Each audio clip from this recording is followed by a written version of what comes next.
Hi everyone, welcome into this week's My Weekly CBS Fix. Hope you had a wonderful week. In this week's Parsha, Parsha's Emor, the Torah goes through the different holidays of the year, and we also learn about different things that were brought and part and parcel of the temple, and one of those was the showbread, the lechem apanim, which was brought every single week, fresh, and it stayed fresh throughout the entire week. A miraculous occurrence that happened, and then it was replaced every single week. Right after the parsha of the showbread, the Torah then tells us about the blasphemer. Somebody came, he blasphemed Hashem's name, he got into a fight, and he cursed Hashem's name, and he was killed, he was put to death. So the question is, why does the part of the blasphemer come right after the part of the lechem apanim, the showbread?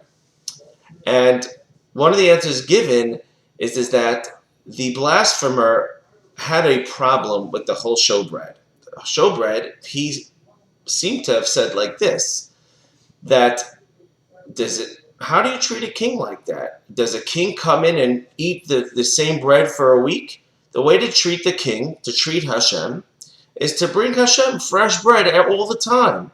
Not every single day, bring fresh bread, not to just leave it there and replace it only once a week. And therefore, he had a problem with the whole system, and it didn't make sense to him. And he ended up being somebody who got into fights because of that, and we know his end. Now, that's kind of problematic for us because, as everybody knows, in Judaism, we encourage people to ask. We see that Betzalel asked Moshe Rabbeinu why certain things were done a certain way. Yeah, and he asked the same question, and logically, he seems to have a good question. Why is it like that?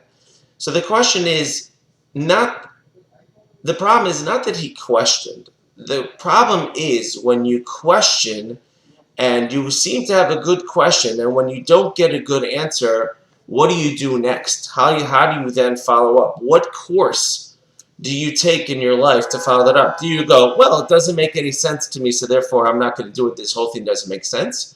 Or are you going to continue to follow it?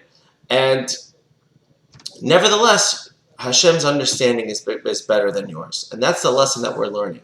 The blasphemer ended up having a problem with the whole thing, and therefore things started to not make sense. Everything fell apart for him until ultimately he ended up blaspheming Hashem's name himself. So we have to sometimes lower our expectations and lower our understanding towards all the laws. Yeah, we should ask as much as we can. But don't let that be our undoing, even if we don't find an answer. Because ultimately, what we're trying to do is tap into Hashem's greatness, not into our greatness. We're trying to tap into Hashem. And we do that by being subservient and humble in our stance that Hashem is always right, and we have to try to figure out the ways. But if we don't figure out, doesn't mean, of course, that God forbid that Hashem is wrong, as otherwise that can lead someone to blaspheme God, which is punishable by death. Have a wonderful Shabbos. I will talk to you soon. Thanks.